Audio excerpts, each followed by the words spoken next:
So you're trying to load a website, and instead of the page you actually wanted, you're staring at a Cloudflare Error 500 internal server error, and you have no idea whether that's your fault, your internet, or the website itself.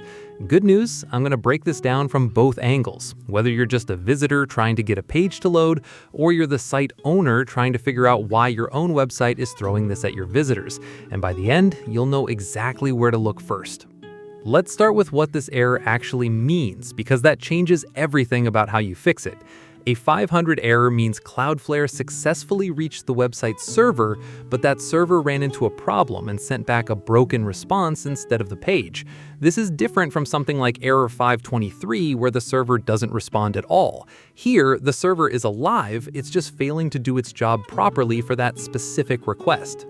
If you're just a regular visitor trying to reach a site, start with the simple stuff. Refresh the page, since a huge number of these are just a temporary blip that clears up if you try again in a few seconds.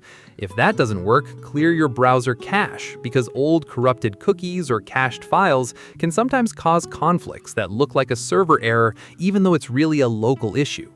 It's also worth checking a site like Down Detector, because if a bunch of unrelated websites are all throwing errors around the same time, chances are it's not that one site's fault at all. It's a broader Cloudflare infrastructure issue. And honestly, this has happened before on a large scale, where a single Cloudflare outage took down huge chunks of the internet all at once. If that's the case, there's genuinely nothing to fix on your end. You just wait it out and check Cloudflare's own status page for updates. Now, if you're the one running the website and your visitors are the ones seeing this error, your troubleshooting looks pretty different. Your first stop should be your server's error logs, since these will usually tell you the exact file and line causing the crash.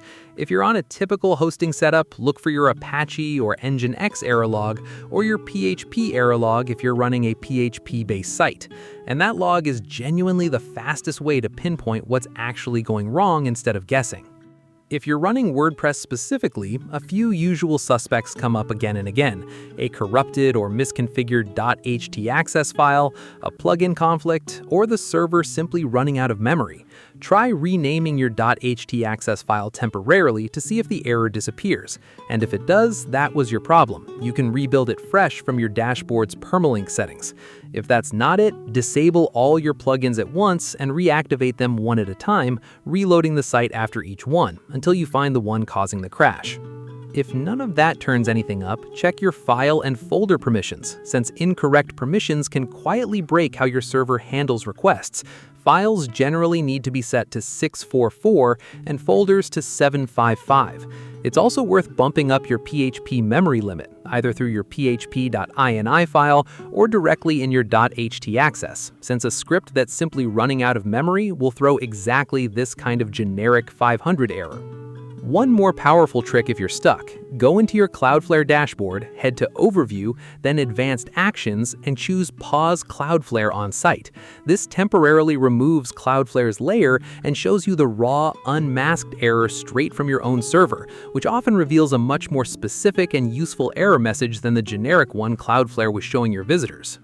And if you've checked your logs, tested your htaccess, ruled out plugins, checked permissions, and everything on your end genuinely looks fine, it's worth checking whether this is actually a Cloudflare side issue rather than your server at all, since their dashboard and status page will confirm if they're experiencing a broader service disruption.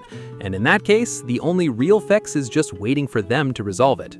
If this helped you figure out your Cloudflare error, drop a like. It really helps this channel out. And if you want more straightforward tech troubleshooting like this, go ahead and subscribe, because there's plenty more coming. Thanks for watching, and I'll see you in the next one.